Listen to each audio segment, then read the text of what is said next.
and welcome to week 11 of a Year of Wisdom. Let's get started.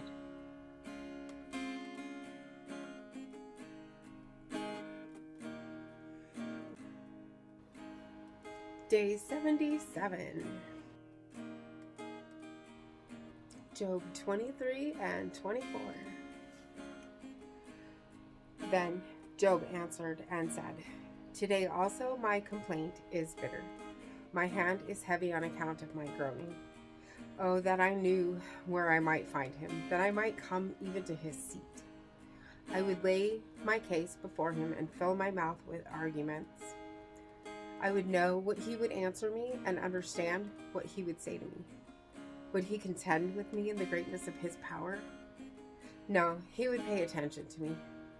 There an upright man could argue with him, and I would be acquitted forever by my judge.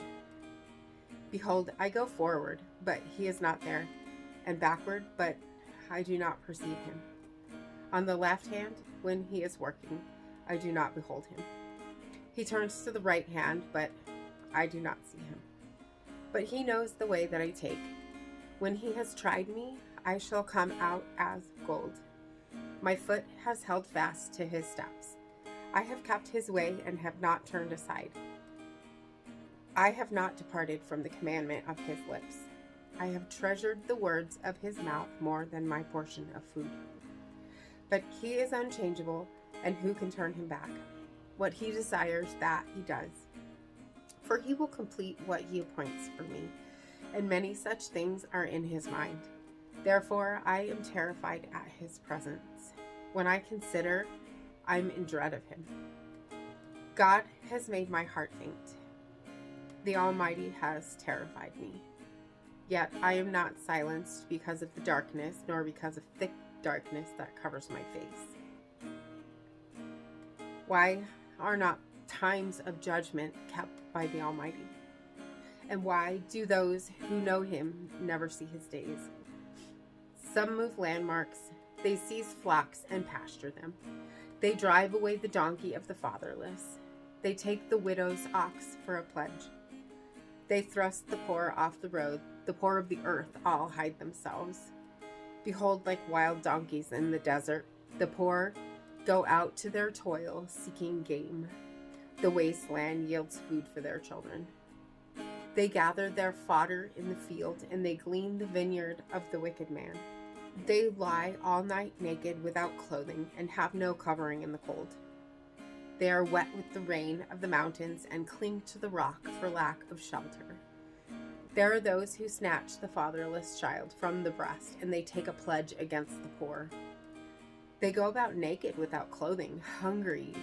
They carry the sheaves. Among the olive rows of the wicked, they make oil. They tread the wine presses, but suffer thirst. From out of the city the dying groan, and the soul of the wounded cries for help. Yet God charges no one with wrong. There are those who rebel against the light, who are not acquainted with its ways, and do not stay in its paths. The murderer rises before it is light, that he may kill the poor and needy, and in the night he's like a thief. The eye of the adulterer also waits for the twilight, saying, "No eye will see me," and he veils his face.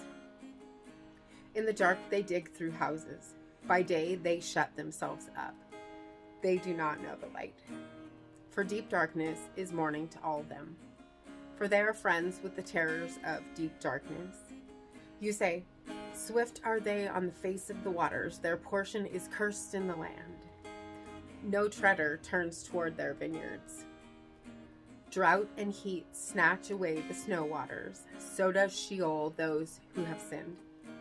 The womb forgets them. The worm finds them sweet. They are no longer remembered. So wickedness is broken like a tree. They wrong the barren childless woman and do no good to the widow. Yet God prolongs the life of the mighty by his power. They rise up when they despair of life. He gives them security, and they are supported, and his eyes are upon their ways. They are exalted a little while and then are gone. They are brought low and gathered up like all others. They are cut off like the heads of grain. If it is not so, who will prove me a liar and show that there is nothing in what I say? Proverbs 18. Whoever isolates himself seeks his own desire. He breaks out against all sound judgment.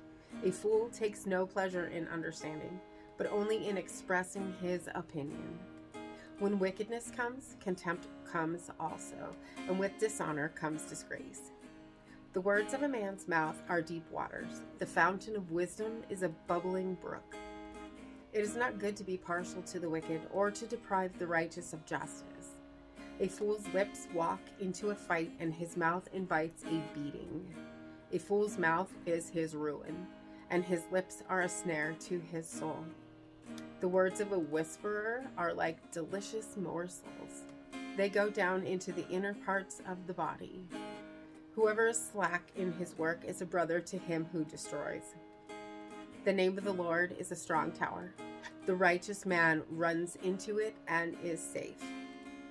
A rich man's wealth is his strong city, and like a high wall in his imagination. Before destruction, a man's heart is haughty, but humility comes before honor. If one gives an answer before he hears, it is his folly and shame. A man's spirit will endure wickedness, but a crushed spirit who can bear? An intelligent heart acquires knowledge, and the ear of the wise seeks knowledge.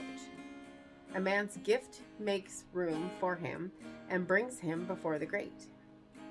The one who states his case first seems right, until the other comes and examines him. The lot puts an end to quarrels and decides between powerful contenders. A brother offended is more unyielding than a strong city, and quarreling is like the bars of a castle. From the fruit of a man's mouth his stomach is satisfied. He is satisfied by the yield of his lips.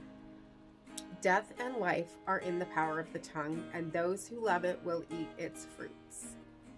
He who finds a wife finds a good thing and obtains favor from the Lord. The poor use entreaties, but the rich answer roughly. A man of many companions may come to ruin, but there is a friend who sticks closer than a brother. And as always, thank you for being here, and don't forget to hit that subscribe button right there, and click the bell, and you'll get notifications for when the next reading is. See you tomorrow. You'll carry me out of the storm. I'm standing at the crossroads. I'm lost without a clue. I need a big pink neon sign to show me what to do.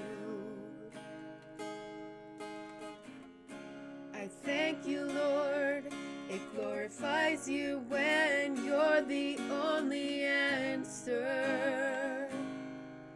I praise you, Lord, for holding what's too much for me. And I'm amazed by you, Lord, because nothing's too big and nothing's too small to lay at your feet. I want to thank you, Lord, for believing in